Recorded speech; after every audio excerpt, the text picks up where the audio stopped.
As I've gotten older, I've learned that memory isn't protected by clever tricks alone.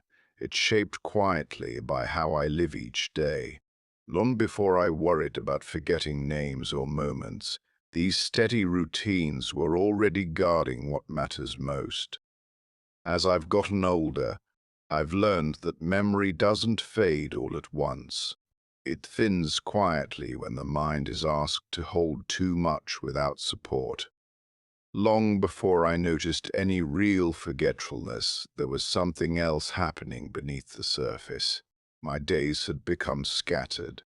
Each one looked different from the last, not because life was rich and varied, but because there was no rhythm holding it together. For most of my life, unpredictability felt like freedom.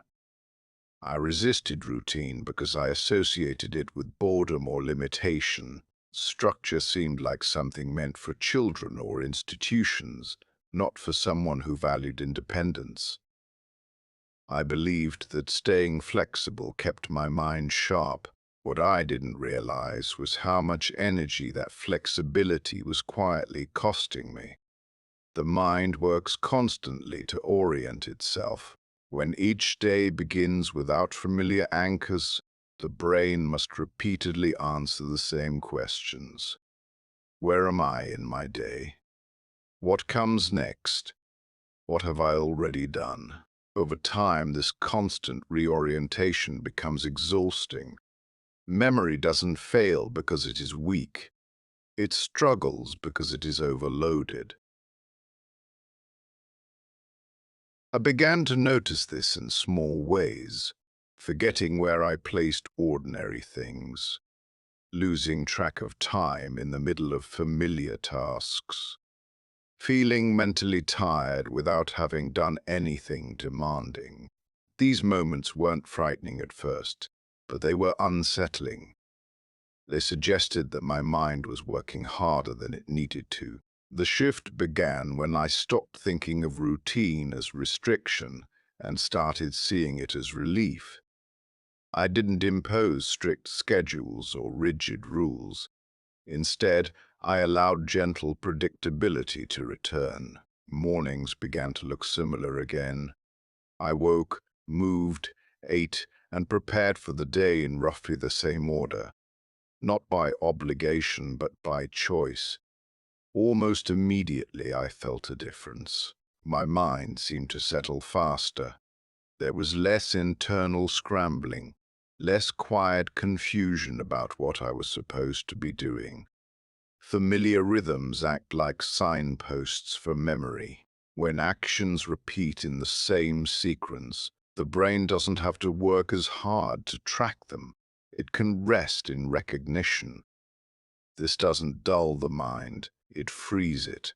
What surprised me most was how much mental space returned once I stopped reinventing each day. Decisions that once felt draining became automatic, not mindless but effortless. I no longer had to remember every detail because my routine carried part of that load for me.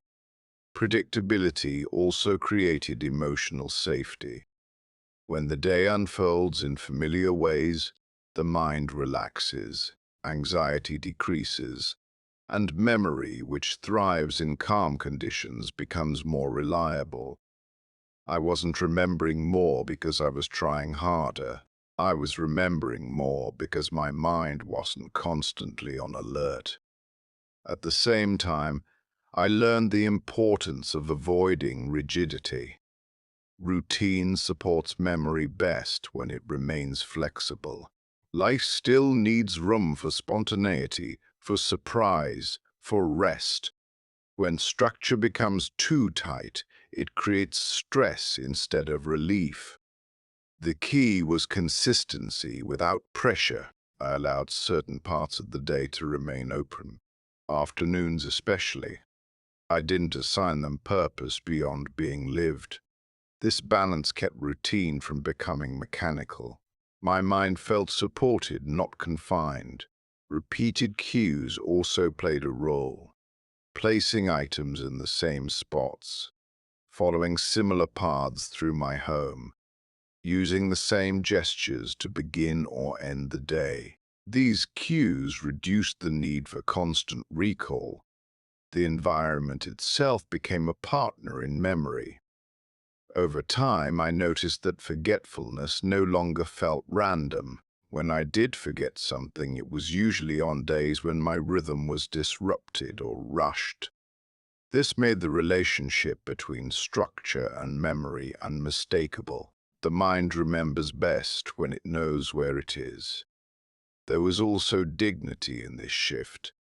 I wasn't compensating for decline. I was honoring how the mind works at every age. Memory is not just a function of mental strength. It is a response to how we live. Gentle structure became an act of respect, not toward the past, not toward who I used to be, but toward who I am now. My memory didn't need games or tricks. It needed a life that made remembering easier. As this rhythm settled in, I found that memory felt less like something I had to guard anxiously. It became something supported quietly in the background by the way my days were shaped. And once life felt more predictable, something else became possible. I could be more present within it. My attention stopped jumping ahead or drifting away because the structure of the day held me steady enough to stay where I was. That realization carried me naturally into the next routine, one that strengthened memory not through repetition but through presence. Once my days gained a gentler structure, I noticed something unexpected. My mind began to slow down just enough for me to notice where it was. For years, attention had been divided without my realizing it. I was present physically, but mentally I was often somewhere else, replaying the past, anticipating the future, or quietly rushing through moments that seemed too ordinary to deserve full notice. Memory, I came to understand, depends deeply on attention. What the mind does not truly inhabit, it rarely holds. I used to believe that memory faded because of age alone, that forgetting was an inevitable erosion, like weathering stone. But as my days became less scattered, I began to see a different pattern. I remembered best the moments I'd actually lived inside. The ones I had rushed through or half attended slipped away far more easily, regardless of how recent they were. Presence is not dramatic. It doesn't announce itself. It is quiet and easily overlooked, especially in a world that rewards speed and stimulation. For much of my life, I believed staying mentally active meant staying busy, staying informed, staying engaged with as much as possible. What I didn't realize was that constant mental movement leaves little room for memory to settle. The mind needs stillness to register experience. I began noticing how often my thoughts drifted during simple activities. Eating a meal while thinking about something else. Walking without feeling my steps. Listening to someone while preparing my response. These habits were so ingrained that they felt natural. But they came at a cost. When attention is split, memory is shallow. So I began to practice staying with ordinary moments. Not as an exercise, not with discipline, but with curiosity.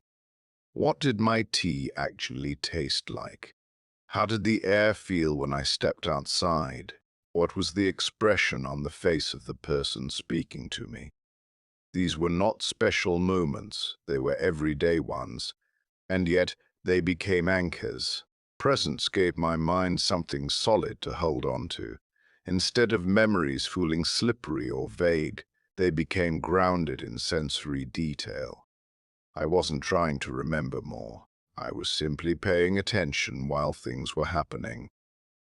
This shift also changed how time felt. When I was present, moments felt fuller, even when nothing remarkable occurred. A quiet morning felt complete. A simple conversation felt sufficient. The mind stopped racing ahead, and in that slowing memory found its footing. I noticed that distraction was one of the quietest threats to memory. Not just digital distraction, but internal distraction.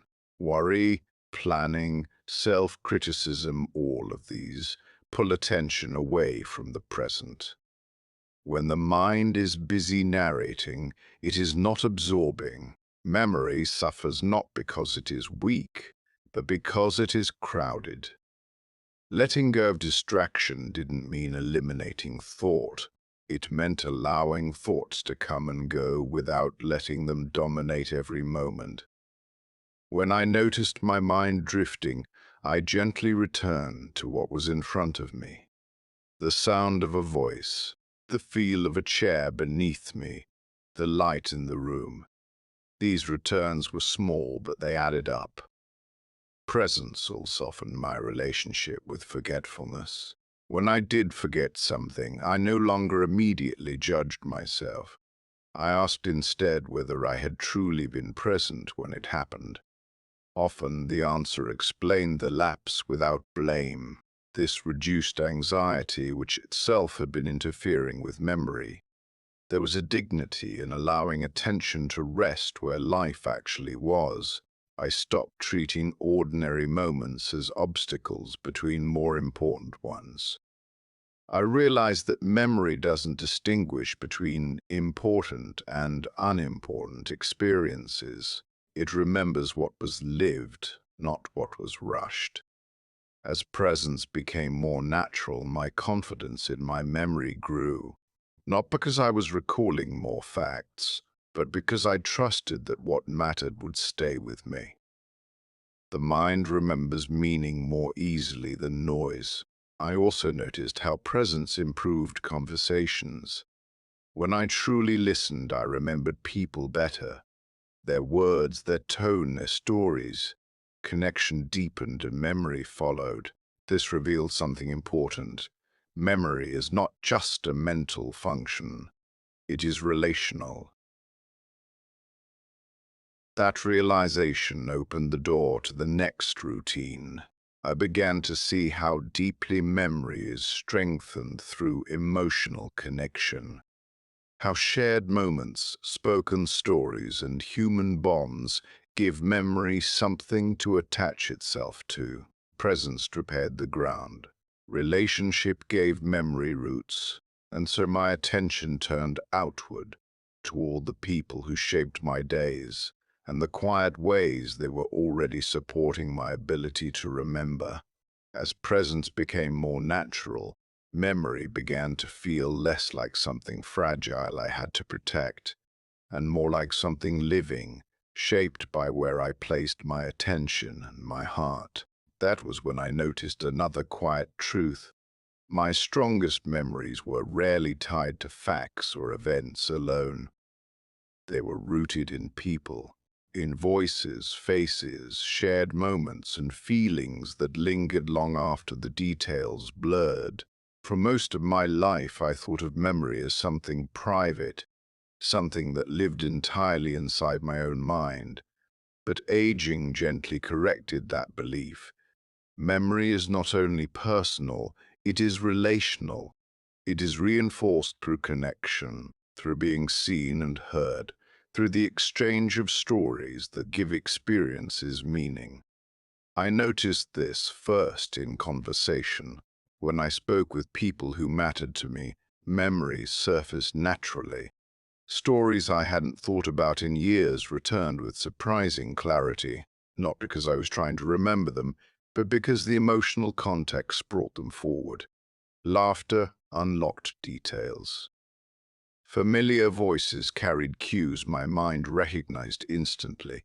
There is something about sharing a memory that strengthens it. When a story is spoken aloud, it is organized, shaped, and anchored. It stops floating loosely in the mind and becomes part of a shared narrative. The brain remembers what has been given structure and meaning, and relationships provide both. I also noticed that memories connected to emotions stayed clearer longer, not just intense emotions, but warm ones, a sense of belonging, feeling understood, feeling safe. These feelings create a foundation where memory can settle. When experiences are emotionally flat or disconnected, they fade more easily.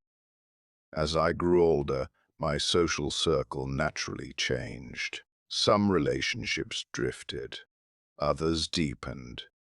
I became more selective, not out of isolation, but out of awareness.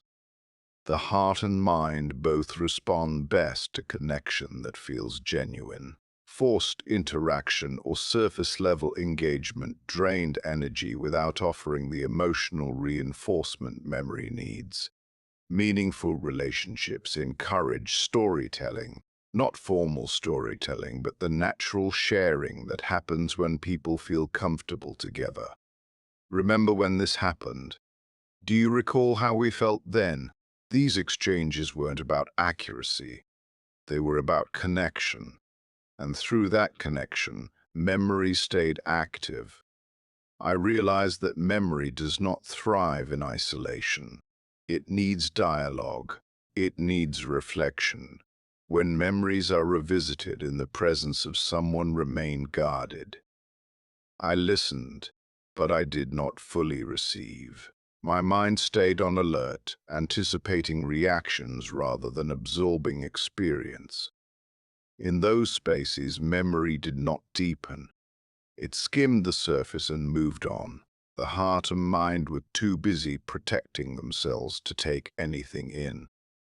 As I became more aware of this, I made a quiet shift.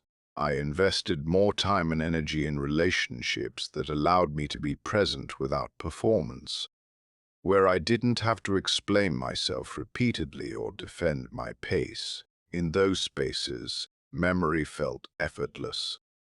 I remembered conversations days later without trying. Details surfaced naturally because they had been experienced fully. There was also something important about shared routine within relationships. Regular phone calls, familiar meeting places, repeated rituals like weekly walks or shared meals. These patterns gave memory additional anchors. The brain recognizes repetition, especially when it is paired with emotional meaning. Each interaction reinforced the last, strengthening recall without effort. I noticed this especially with storytelling across generations. When I shared stories with younger family members, my memories took on new life. They were no longer just recollections. They became gifts.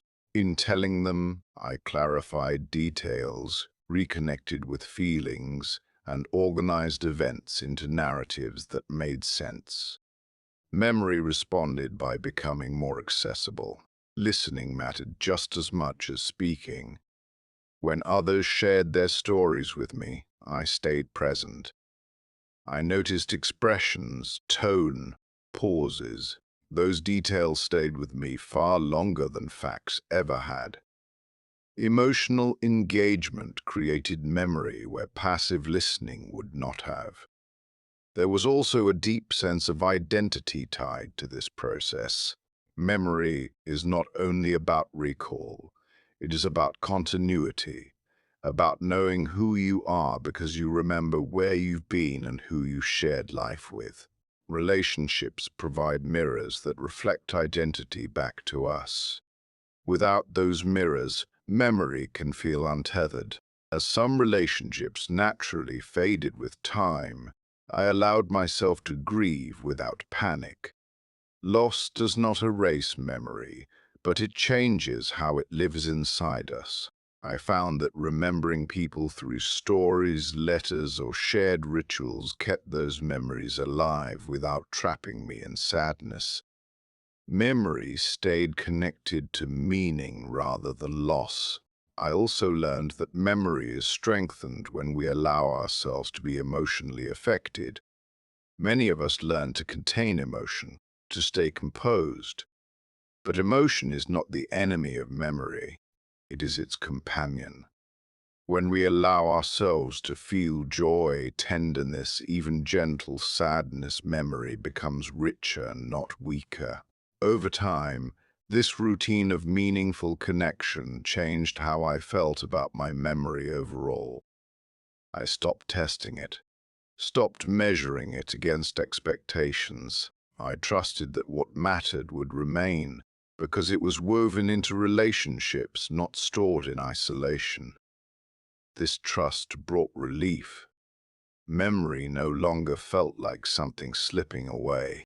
It felt like something living, reinforced through shared moments and emotional presence. The mind remembers best when it remembers in company. As comforting as this realization was, it also revealed another truth. Even strong relationships and presence could not support memory indefinitely if the mind never had time to rest. Connection requires energy. Attention requires recovery. And memory, like all living things, depends on cycles of activity and renewal. I began to see that the quiet spaces between interactions mattered just as much as the interactions themselves. That rest was not an interruption to memory, but part of how memory is formed and preserved. And so my attention turned inward again, toward the overlooked routine that had been quietly shaping my recall all along, the way I allowed my mind to rest, recover, and settle. For much of my life, I believed that memory was something you strengthened by keeping the mind busy.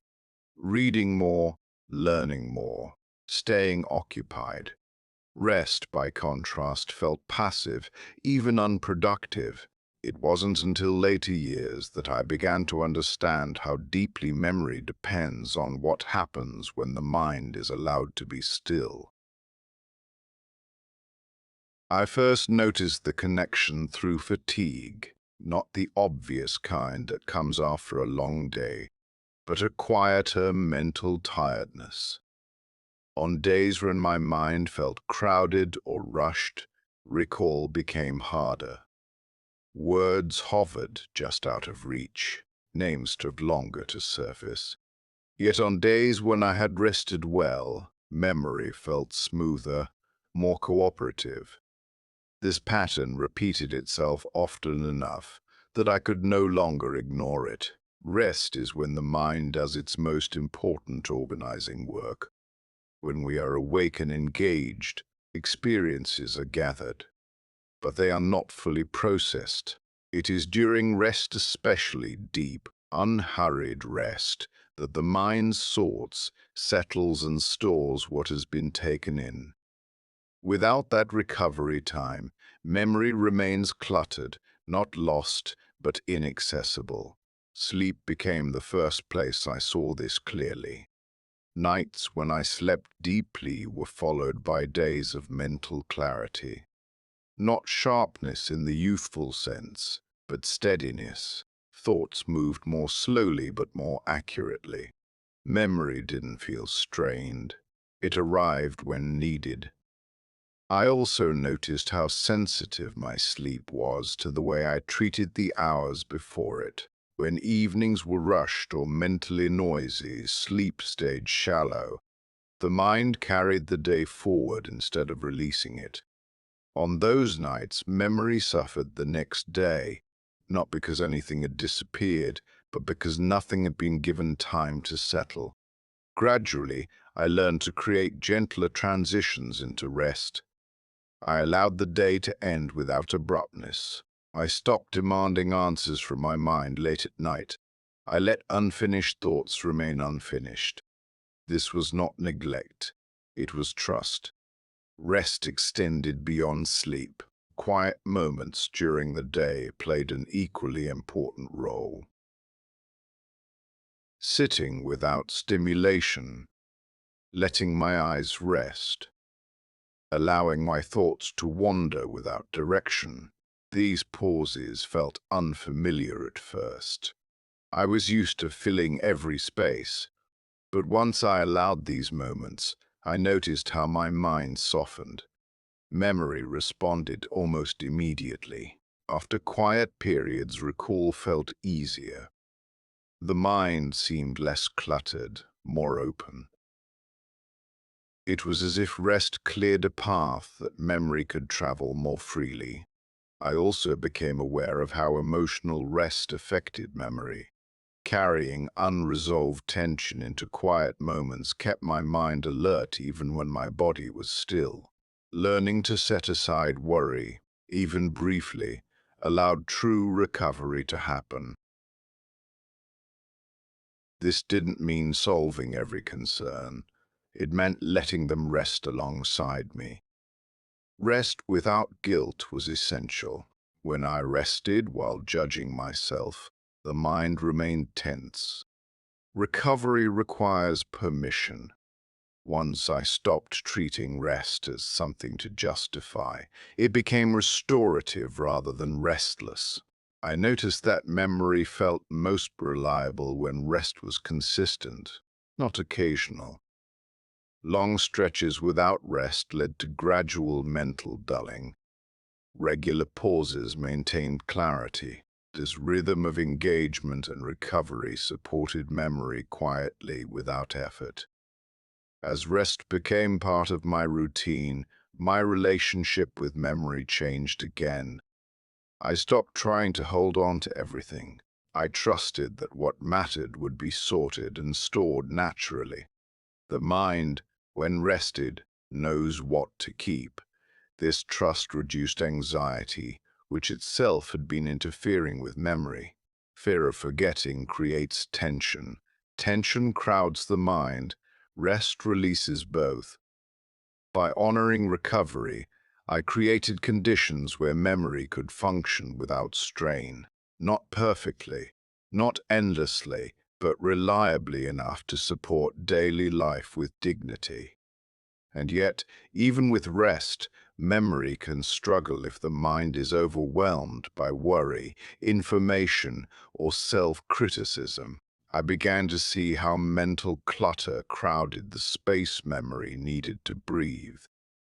That realization led me to the final, routine one that required letting go rather than adding anything new.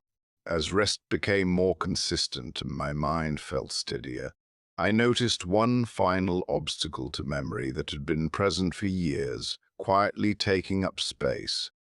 It wasn't age, it wasn't lack of effort, it was clutter. Not physical clutter, but the kind that accumulates inside the mind when worry, information, and self-judgment are allowed to pile up without question. For a long time, I thought worry was a form of responsibility. If I worried, it meant I cared. If I stayed mentally alert to every possibility, it meant I was prepared. What I didn't realize was how much that constant mental vigilance crowded out memory. The mind can only hold so much at once.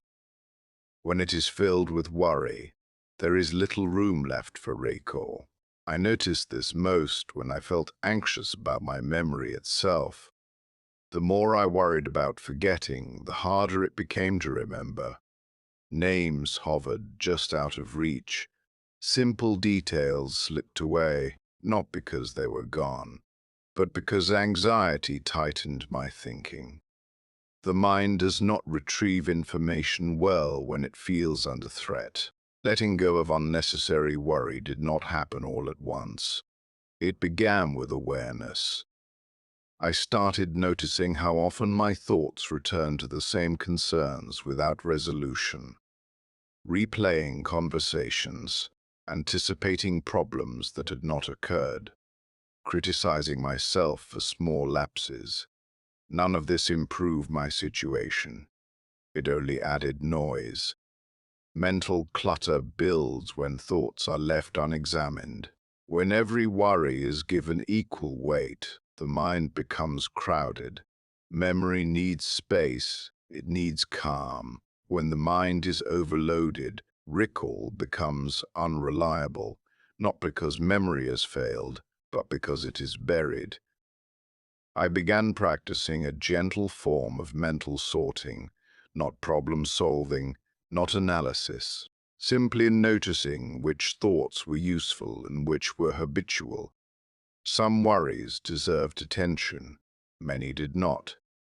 Learning to set the latter aside created immediate relief. Information overload played a role as well. Over the years, I had developed a habit of staying constantly informed. News, opinions, updates. I believed staying mentally engaged required constant input. What I hadn't considered was how much of that input stayed unresolved in my mind, competing with personal memories for attention. Reducing intake was not about avoidance. It was about selectivity. I chose fewer sources. I allowed more silence. The mind responded quickly. With less external noise, internal clarity returned. Memory felt less strained. Self-criticism was another form of clutter. Each forgotten word or missed detail became evidence against myself. This internal commentary was relentless and deeply unhelpful. It trained my mind to associate memory with fear rather than trust. When I softened my self-talk, memory improved, not dramatically but noticeably.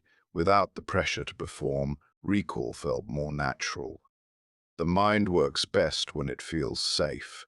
I also noticed how unresolved emotional weight crowded memory. Old regrets, unspoken resentments, lingering sadness. These emotions occupied mental space even when they were not consciously acknowledged. Giving them gentle attention through reflection, conversation, or quiet acceptance freed that space. Reducing clutter did not mean emptying the mind. It meant making room for what mattered. I stopped trying to remember everything. I trusted that meaningful experiences, reinforced through presence, relationship, and rest, would remain accessible. This trust changed my relationship with memory entirely.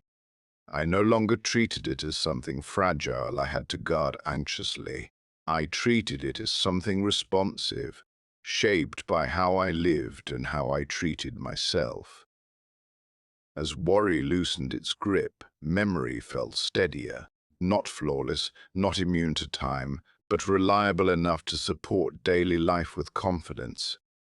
I stopped testing myself. I stopped bracing for loss. I lived more fully in the present, knowing that memory follows attention, not fear.